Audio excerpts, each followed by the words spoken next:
दोस्तों, यूनान देश में एक वाजिर को यानी कि मंत्री को उसके सम्राट ने उससे फांसी की सजा दे दी थी। सुबह तक वाजिर के घर सब कुछ ठीक था। दोपहर वाजिर के घर सिपाही आए और उनके घर को चारों तरफ से घेर लिया गया और वाजिर को कैद कर लिया गया और वाजिर को जाकर ये खबर दिया कि आप चारों तरफ से घेर लिए गए, कैद कर लिए गए और सम्राट के आदेश कि आज शाम 6 बजे आपको फांसी दी जाएगी। और उस दिन वाजिर के मित्र आए हुए थे और एक बड़े भोजन का आयोजन चल रहा था और उस दिन वाजिर का जन्मदिन था। उस दिन एक बहुत बड़े संगीतज्ञ को भी बुलाया गया था। वो अभी अपना वीणा लेकर के हाजिर हुआ था और जैसे ही संगीत शुरू होने वाला था जब ये सबने एक खबर सुनी संगीतज्ञ के हाथ ढीले हो गए। उसने वीणा को टिका दी। मित्र उदास हो गए, पत्नी भी रोने लगे।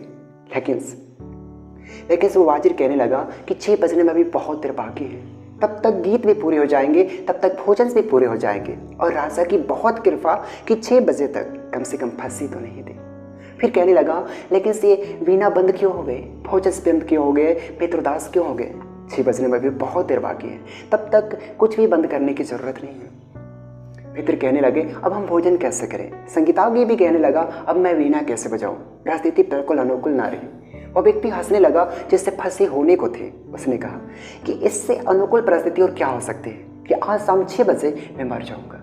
क्या यह उचित ना होगा कि उससे पहले मैं संगीत सुनूं, उससे पहले मेरे मित्र के साथ हंस लो, बोल लो, मिल लो? क्या यह उचित ना होगा कि उससे पहले मेरे घर एक बार उत्सव के स्थान बन जाए?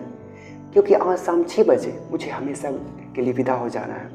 और परिवार वाले भी कहने लगे परिस्थिति अनुकूल ना रही कि अब कोई वीणा बजाए, परिस्थिति अनुकूल ना रही कि अब कोई भोजन सो। लेकिन सो व्यक्ति कहने लगा कि इससे अनुकूल परिस्थिति और क्या हो सकती है, क्योंकि आज शाम मुझे 6 बजे हमेशा के लिए विदा हो जाना। क्या उचित ना होगा कि उससे पहले आखिरी बार मैं संगीत सुनूं?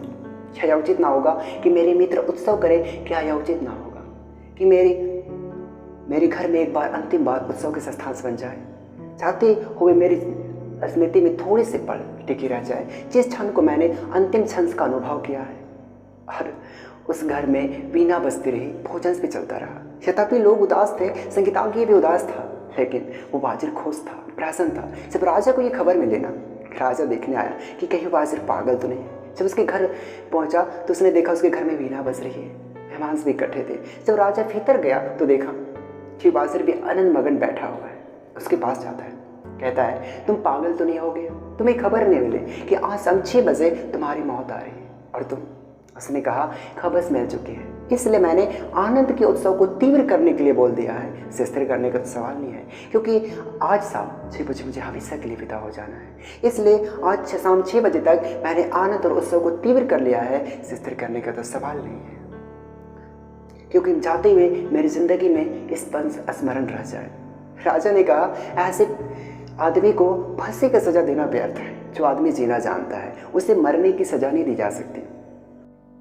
राजा ने कहा सजा मैं वापस लेता हूँ, ऐसे प्यारे आदमी को अपने हाथों में मरोना ये ठीक नहीं है।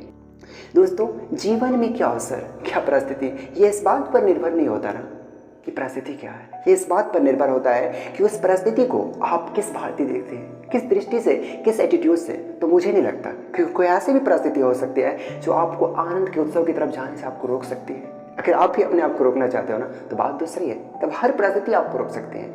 लेकिन आप ही अगर ना रोकना चाहो तो ना कोई ऐसी परिस्थिति थी और ना कभी हो सकती है। तो असली कारण जो हम नहीं करना चाहते उसके लिए जस्टिफिकेशन, उसके लिए नियुक्त कारण खोज लेते हैं और खुद को बेफिक्र करते हैं। ऐसी कौन सी परिस्थिति है जिसमें आदमी प्रेमपूर्ण ना हो सके? ऐसी कौन सी परिस्थिति है जिसमें आदमी शांत ना हो सके? ऐसी कौन सी परिस्थिति है जिसमें आदमी थोड़ा देर के लिए शांत और मौन ना हो सके? दोस्तों, हर परिस्थिति में जो होना चाहो वो हो सकते हो। थोड़ा सा ध्यान से अपनी दृष्टि को इस ओर देखने की कोशिश करना, परिस्थिति को दोष मत देना। थोड़ा सा ध्यान करना इस बात पर कि आपकी दृष्टिकोण परिस्थिति को समझने में, आपकी वृत्ति, आपकी अप्रोच, आपकी पहुंच कहीं गलत तो नहीं है, कहीं गलत ढंग से चीज़ों को तो नहीं देख रहे। फिर आप पाएंगे कि सुख दुख, सफलता असफलता सब कुछ आपके नजरियों पे निर्भर करती है। फिर आप सोच बदलो, फिर आपको हार में भी जीत दिखेगी, दुख में भी सुख दिखेगी। दोस्तों, अगर आप इस कहानी को ध्यान से सुने होंगे तो आपके दिलों तक जरूर पहुंचा होगा। और अगर आपके दिलों तक पहुंचा है तो अपने हाथों को लाइक तक जरूर पहुंचाना। और मिलते हैं इसी तरह एक मजेदार वीडियो के साथ। तब तक के लिए दोस्तों, जय।